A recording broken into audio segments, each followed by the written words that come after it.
नमस्कार दोस्तों। मेरा नाम सुनील कुमार छिब्बर, ज्योतिषाचार्य, अंक ज्योतिषाचार्य, वास्तुशास्त्राचार्य, नाड़ी ज्योतिष, लाल किताब एक्सपर्ट। आज मेरा विषय है लव मैरिज, अरेंज मैरिज।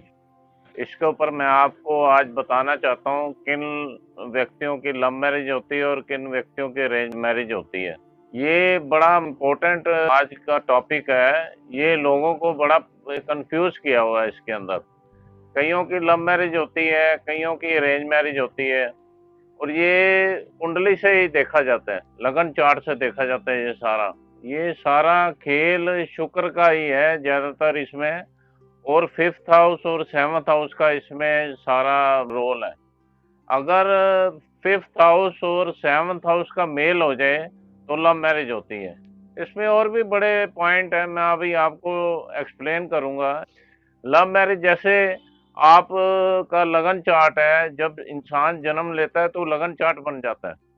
तो इसमें क्या है कि जैसे फिफ्थ हाउस है और सेवंथ हाउस है, फिफ्थ हाउस का लॉर्ड बैठ गया सेवंथ हाउस में तो लव मैरिज का चांस बनेगा, या सेवंथ हाउस का लॉर्ड फिफ्थ हाउस में बैठ जाए तो लव मैरिज का चांस बनेगा। अब जैसे सातवें घर का मालिक बैठ गया 12वें घर में, पांचवें घर का मालिक बैठ गया 12वें घर में, तो ये भी आपको लव मैरिज कराएगा। अब इसमें पोजीशन देखनी पड़ेगी, सातवें घर का मालिक कौन है और पांचवें घर का मालिक कौन है। अच्छा, ये आपस में सातवें घर का मालिक और पांचवें घर का मालिक अगर उनकी दृष्टि भी पड़ जाए, आपस में कहीं भी बैठे हों और दृष्टि पड़ जाए, तो तब भी ये लव मैरिज कराएगा। और कई लोगों की लव मैरिज सक्सेस भी नहीं होती, कई लोगों की अरेंज मैरिज भी सक्सेस नहीं होती। ये पूरा चार्ट देखना पड़ता है, इसके अंदर लगन चार्ट देखना पड़ता है। लोग कहते हैं कि बिना कुंडली के लव मैरिज कर दो जी, कुंडली में कुछ नहीं रखा।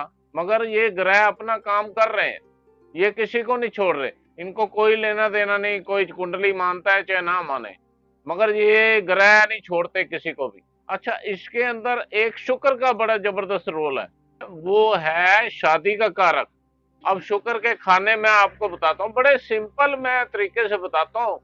मैं मतलब कि लग्नेश, द्वितेश, तृतीयेश ऐसे नहीं बताऊंगा मैं, जिससे आपको समझ ही नहीं आएगी। अब जैसे पहला खाना है फर्स्ट हाउस, इसके अंदर अगर शुक्र बैठ जाए तो क्या करता है, ये लव मैरिज करवाता है। क्योंकि शुक्र जब जब पीड़ित होगा वो लव मैरिज कराएगा, ये मेरा दावा है। ये मैंने कुंडलियां देख के आपको मैं अपना एक्सपीरियंस बता रहा हूँ। अच्छा, शुक्र फर्स्ट हाउस में पीड़ित होता है किस वजह से? ये मंगल का घर है, यहाँ सूर्य उच्च का होता है, इसलिए ये पीड़ित हो गया। क्योंकि ये दोनों मंगल और सूर्य के शुक्र के दुश्मन है, इसलिए ये पीड़ित हो गया, और ये क्या है, लव मैरिज कराएगा।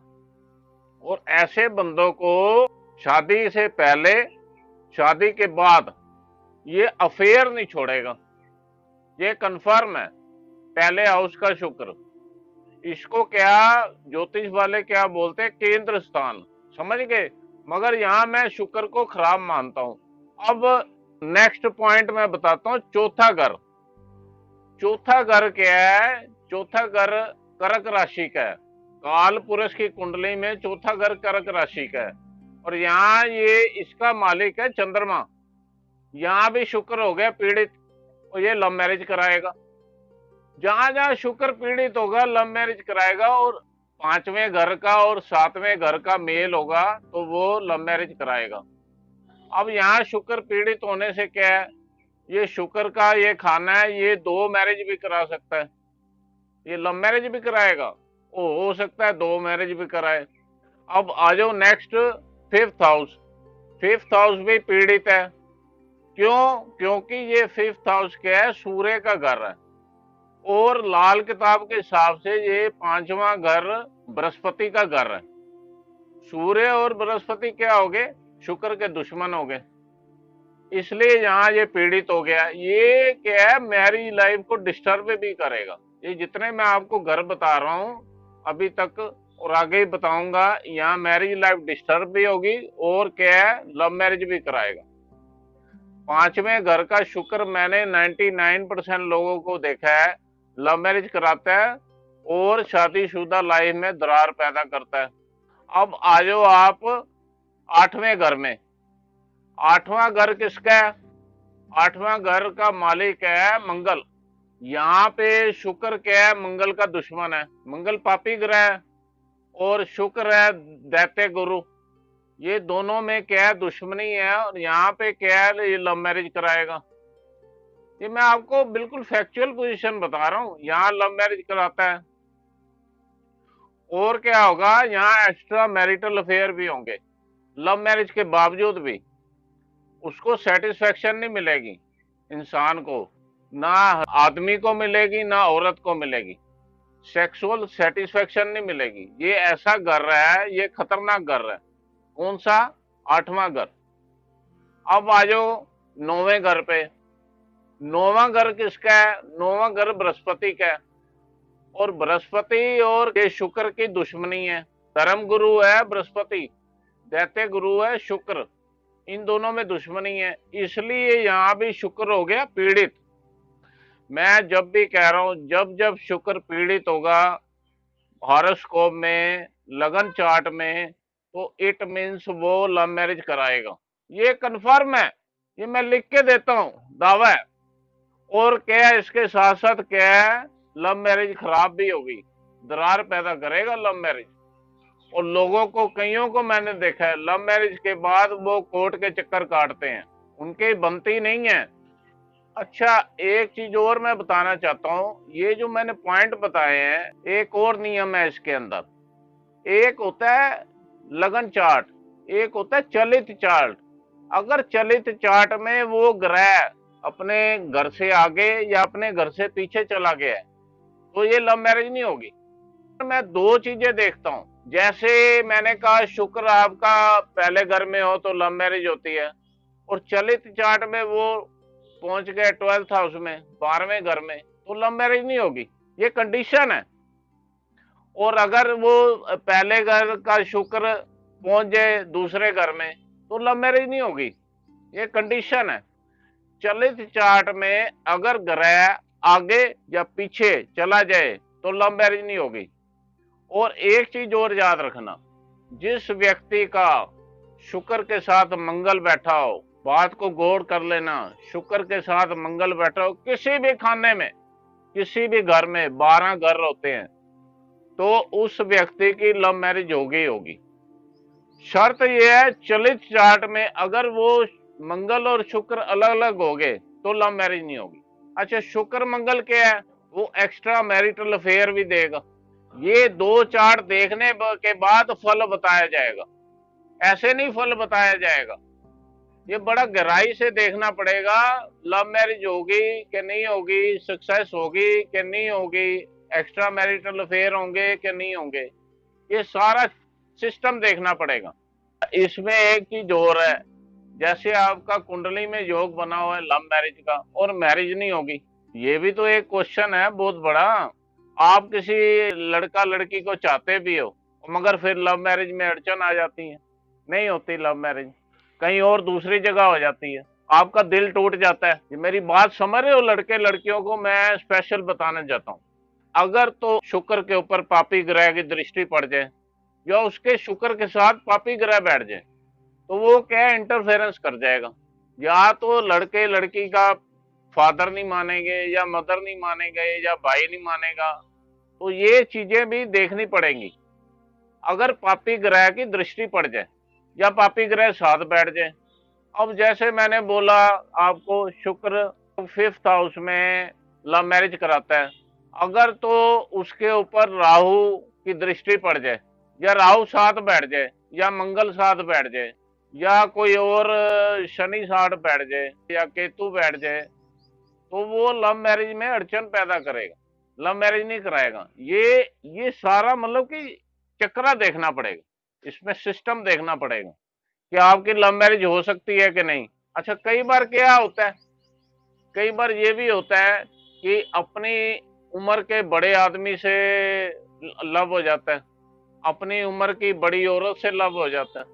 ये सारा मतलब कि उसमें सिस्टम देखना पड़ेगा।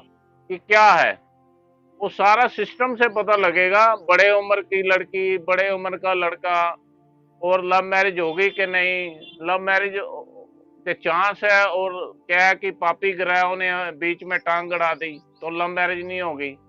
वो बड़ा देखभाल के लव मैरिज करें, लव मैरिज करें, कुंडली मिला लें एक बारी और उसकी हीलिंग करा लें, उसके उपाय करा के फिर लव मैरिज कर लें। उपाय भी बड़े अच्छे अच्छे उपाय हैं। मेरे उपाय मोस्टली क्या है, ग्रह की वस्तु दान करना, ग्रह की वस्तु पानी में बहाना, ग्रह की वस्तु जमीन में गाड़ना, बस 3 ही उपाय है। वहां मेरे कोई लंबे चौड़े उपाय नहीं है कि आपको मैं बोल दूं मंत्र जाप कर लो, आप यज्ञ करा लो, पूजा करा लो। नहीं, हल्का हल्के हल्के उपाय हैं, वो आसानी से कोई भी कर सकता है। अब ये तो मैंने आपको एक्सप्लेन कर दिया लव मैरिज के बारे में। अब मैं आपको बताता हूँ अरेंज मैरिज के बारे में। शुक्र की प्लेसमेंट देखनी पड़ेगी उसमें भी। लगन चार्ट में दूसरे खाने में शुक्र बैठ गया, तीसरे खाने में शुक्र बैठ गया, छठे खाने में शुक्र बैठ गया, सातवें खाने में शुक्र बैठ गया, और क्या है 10वें खाने में शुक्र बैठ गया, और उसके बाद 11वें खाने में शुक्र बैठ गया, 12वें खाने में शुक्र बैठ गया। ये अरेंज मैरिज करवाता है। फिर वही मैं कह रहा हूं कि इसमें चलित चार्ट देखना पड़ेगा। अगर वो ग्रह खिसका हुआ है आगे या पीछे, ये अरेंज मैरिज नहीं कराएगा। मतलब कि 2 चार्ट देखने पड़ते हैं इसके अंदर, एक तो लगन चार्ट, एक चलित चार्ट। चलित चार्ट में क्या होता है, ग्रह खिसक जाता है, एक घर आगे या एक घर पीछे, तो वो उससे क्या है पूरी प्रेडिक्शन चेंज हो जाती है। अब ये जो मैंने घर बताया है, यहाँ ये अगर शुक्र बैठा हो तो वो क्या है अरेंज मैरिज कराता है, उसकी अरेंज मैरिज होएगी, और वो अच्छी होगी क्या नहीं, ये भी एक वो है क्वेश्चन मार्क है। उसकी अरेंज मैरिज अच्छी होगी क्या नहीं, ये इसमें देखना पड़ेगा शुक्र कौन से खाने में बैठा है और उसके ऊपर किस पापी ग्रह की दृष्टि है कि नहीं, और शुक्र के साथ कौन सा ग्रह बैठा है वो भी है, वो भी खिसका होएगा चली चार्ट में। ये लगन चार्ट में इकट्ठा बैठा है, चली चार्ट में खिसक गया पापी ग्रह, तो उसकी प्रेडिक्शन चेंज होगी। ये भी एक क्वेश्चन मार्क है। ये बड़ा नाजुक रिश्ता है पति पत्नी का, इसको बड़ा ध्यान से गौर से सोच समझ के कीजिए शादी। मैं हाथ जोड़ता हूँ आपके सामने और मैं विनती करता हूँ कि आपकी love marriage arrange marriage success हो। मैं इस विषय में खास तौर पे आज वीडियो बना रहा हूँ कि आपको मैं अपना ज्ञान शेयर कर सकूं, और इसके साथ मेरी जितनी भी वीडियो आप देखना चाहते हैं यूट्यूब पे और वेबसाइट पे, वेबसाइट का नाम है योर फैमिली एस्ट्रोलॉजर, तो आप सारी वीडियो मेरी आपको दिख जाएंगी। मैंने बड़ी वीडियो बनाई है, हर एक टॉपिक पे अलग अलग, 7.5 पे और जन्म तिथि पे, और ये आपकी राशियों पे, मैरिज के ऊपर, मंगलिक योग के ऊपर मैंने बड़ी सारी वीडियो बनाई है, आप देख सकते हैं। इसी के साथ मेरी आपसे रिक्वेस्ट है, अगर मेरी वीडियो पसंद आई हो तो प्लीज शेयर कीजिए, लाइक कीजिए, सब्सक्राइब कीजिए, और मुझे आज आज्ञा दीजिए। आपका बहुत बहुत शुक्रिया, धन्यवाद, थैंक यू।